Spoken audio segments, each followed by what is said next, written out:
ہمارے بہت سارے بھائی فقہ میں حنفی ہیں، عقیدے میں نہیں، عقیدے میں ماتریدی ہیں۔ یہ بہت سارے لوگوں کو اچانک عجیب لگتا کیا بول رہے، ہم ہمارے علماء سے پوچھ کے آتے، ذرا ٹھہرو۔ بہت سارے لوگ جو اپنے آپ کو فقہی اعتبار سے حنفی کہتے ہیں، وہ فقہ میں حنفی، مسئلے مسائل میں حنفی ہیں، عقیدے میں حنفی نہیں ہیں، عقیدے میں ماتریدی ہیں، ابو منصور ماتریدی۔ صلی اللہ محفوظ رکھے۔ یہ تین قسمیں غیر مقلد کی، نیم غیر مقلد، کامل غیر مقلد، اکمل غیر مقلد۔ مماتی نیم غیر مقلد ہے، غیر مقلد کامل غیر مقلد ہے، اور مرزائی اکمل غیر مقلد ہے، اعلیٰ درجہ ہے۔ تو اعلیٰ درجے پر جانے سے اللہ تعالیٰ ان کی بھی حفاظت فرمائے، ہم دعا تو ضرور کرتے ہیں۔ یہ بات ذرا سمجھیں، بات سمجھ لیں۔ ہم اصول اور فروع میں مقلد حضرت امام اعظم ابو حنیفہ رحمۃ اللہ علیہ کے ہیں۔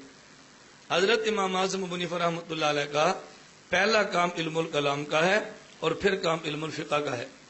الفقہ الاکبر علم الکلام میں ہے، جو امام ابو حنیفہ رحمۃ اللہ علیہ کی اپنی تصریف ہے۔ تو علم الکلام میں کام پہلے کیا ہے، علم الفقہ میں کام بعد میں کیا ہے۔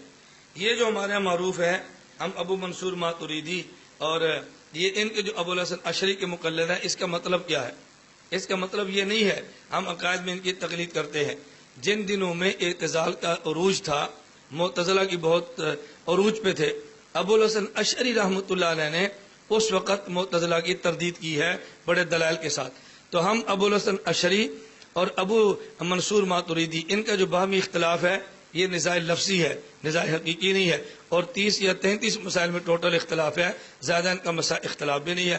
فرق اتنا ہے، ابو الحسن اشعری رحمۃ اللہ علیہ کے مزاج میں شدت تھی، ابو منصور ماتریدی کے مزاج میں شدت نہیں تھی، بڑا اعتدال تھا۔ اور ان کے مزاج میں شدت کیوں تھی؟ اس لیے کہ ابو علی جبائی غیر مقلد کے گھر پلے تھے، معتزلی کے گھر میں پلے تھے۔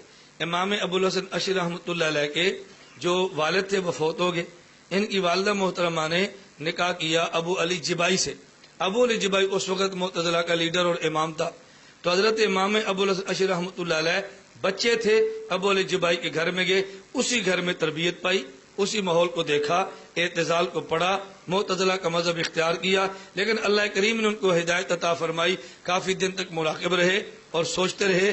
بالآخر اللہ نے ان پہ مسلک اہل سنت والجماعت کا شرح صدر فرما دیا۔ تو مسجد میں اعلان کیا، بھئی آج کے بعد میں اعتزال سے توبہ کرتا ہوں، مسلک اہل سنت والجماعت کا قبول کرنے کا اعلان کرتا ہوں۔ پھر مسلک اہل سنت والجماعت کا دفاع کیا۔ تو چونکہ جس گھر میں پلے تھے وہ معتزلی تھے، جو ماحول دیکھا وہ اعتزال کا تھا، اور شدت معتزلہ کی تھی، اس کے مد مقابل اس ماحول میں کام کرے تو مزاج میں شدت آئی جاتی ہے نا، اس لیے ان کے مزاج میں شدت تھی۔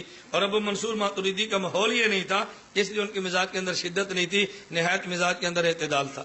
میں بتانے یہ لگا ہوں، ہم ان کے مقلد کا یہ مطلب نہیں ہے اصول و فروع میں ان کے مقلد ہیں، اصول و فروع میں مقلد امام اعظم ابو حنیفہ رحمۃ اللہ علیہ۔ ان کا مطلب یہ ہے کہ جب معتزلہ نے اصول میں نئی نئی تعبیرات پیش کی ہیں، ان کے مد مقابل جو تعبیرات امام ابو منصور ماتریدی نے دی ہیں، ہم بمقابلہ معتزلہ عقائد میں ان کی تعبیرات کو قبول کرتے ہیں اور معتزلہ کی تعبیرات کو رد کرتے ہیں۔